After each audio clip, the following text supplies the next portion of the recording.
जय श्री राधा रानी सरकार की, जय श्री कृष्ण भगवान की, जय श्रीमद् भागवत महापुराण की, जय सिद्ध गुरुदेव श्री बंसी वाले महाराज की। श्रीमद् भागवत महापुराण के चौथे स्कंद के अध्याय 18, 19 और 20 की कथा आज हम आपको सुनाने जा रहे हैं। इन अध्यायों में महाराज पृथु की कथा का वर्णन आता है जो भगवान के अवतार हैं। तो कथा इस प्रकार है।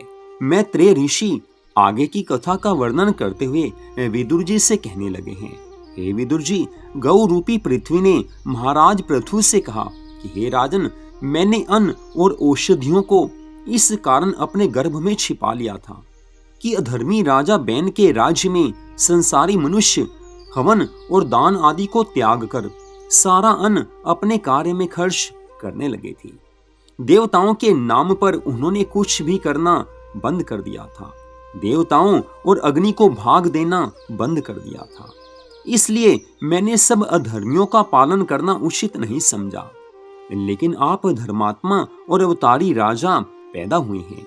आप यदि पहले की भांति अन्न और फल आदि प्राप्त करना चाहते हैं तो वेद मंत्रों और योगाभ्यास से द्वारा मुझे गौ की तरह दोहिए। उस दशा में मैंने जिन जिन चीजों को छिपा लिया है उनमें से आप जो जो वस्तुएं चाहेंगे वे सब दूध की तरह मेरे शरीर से प्रकट होकर निकल आएंगी। मैत्रेय ऋषि जी आगे की कथा का वर्णन करते हुए विदुर जी से कहने लगे हैं कि हे विदुर जी, महाराज पृथु ने सब कुछ वैसा किया है। पहले की तरह ही अब वर्षा होने लगी है।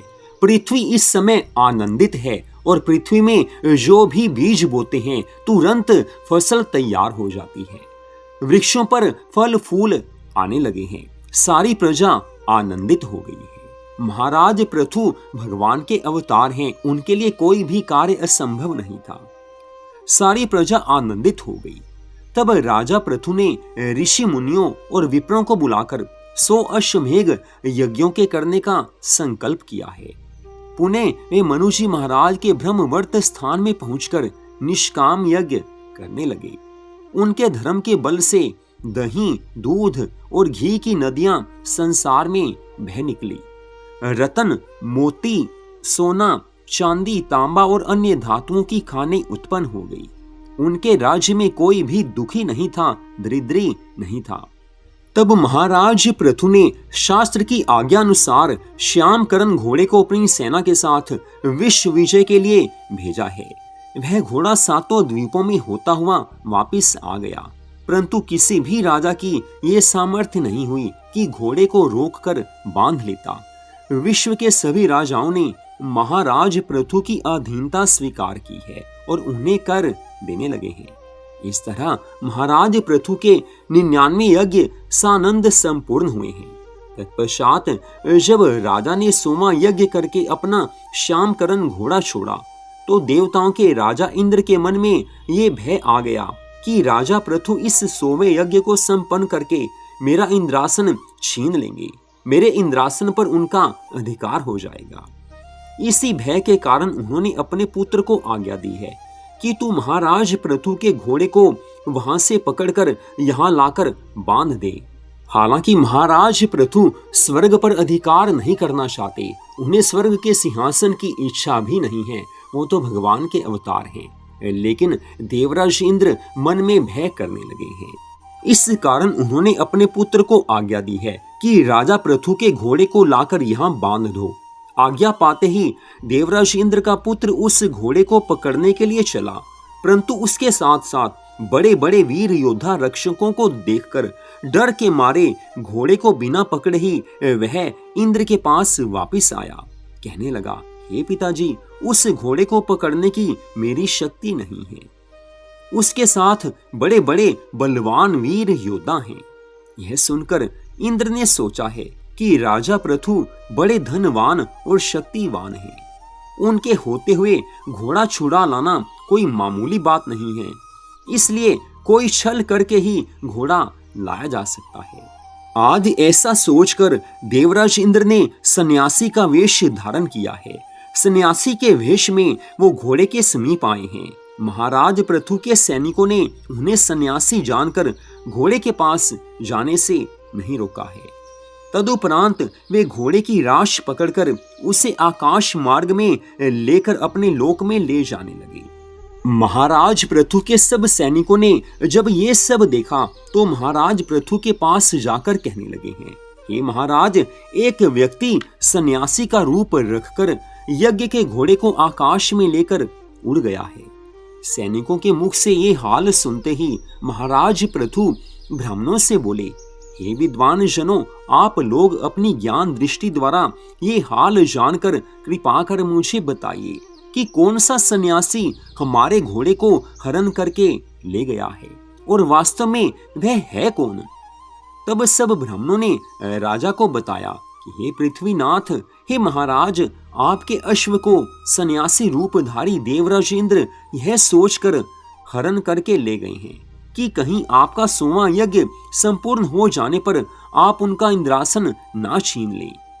ब्राह्मणों के ऐसे वचन सुनकर महाराज पृथु ने कहा है कि मुझे इंद्रासन पाने की कोई अभिलाषा नहीं है, फिर भी इंद्र मेरे यज्ञ को संपन्न नहीं होना देने चाहते हैं, परंतु मैं अपने अश्व को अवश्य छुड़ाकर ले आऊंगा।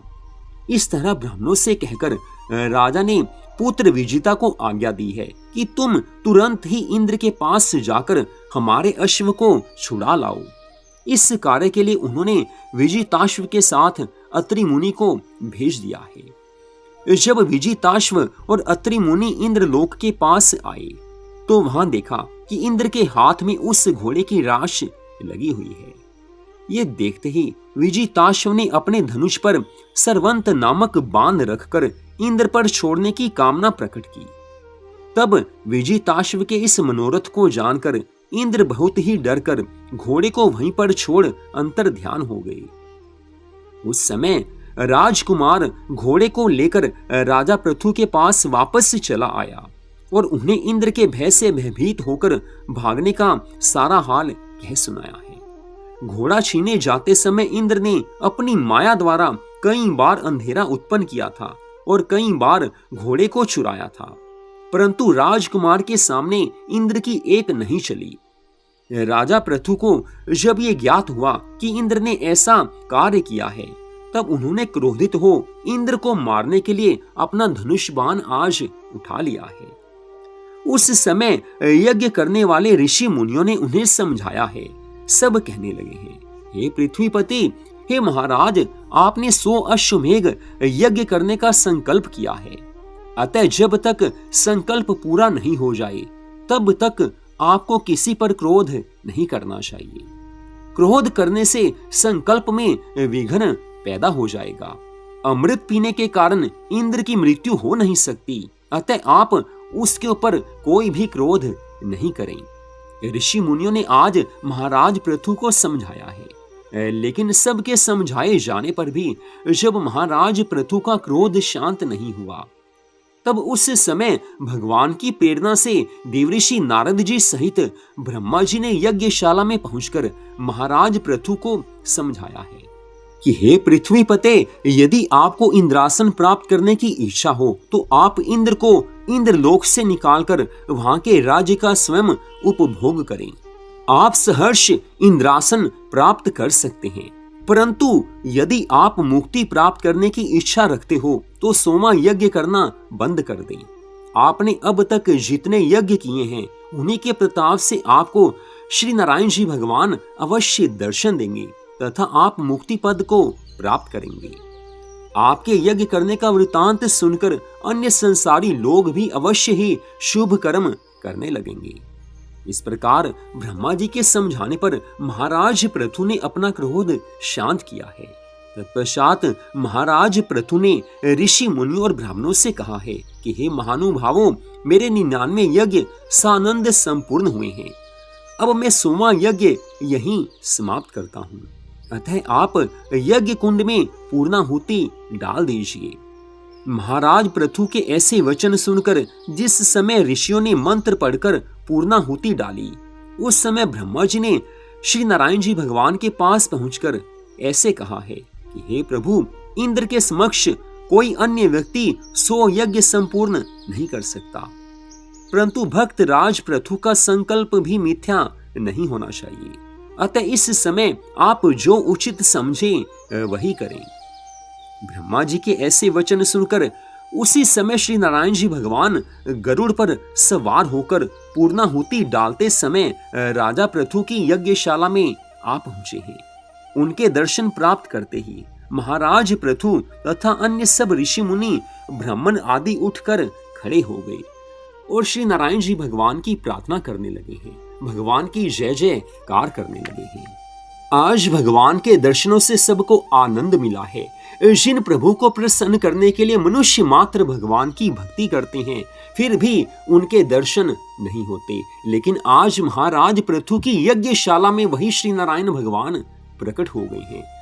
जन्मों जन्म ऋषि मुनि भगवान की प्राप्ति के लिए भक्ति करते हैं, भगवान की पूजा आराधना करते हैं, फिर भी वे श्री नारायण भगवान बड़ी कठिनाई से स्वप्न में आकर दर्शन देते हैं, साक्षात दर्शन देते हैं। लेकिन आज महाराज पृथु के यज्ञ में ठाकुर जी आ पहुंचे हैं।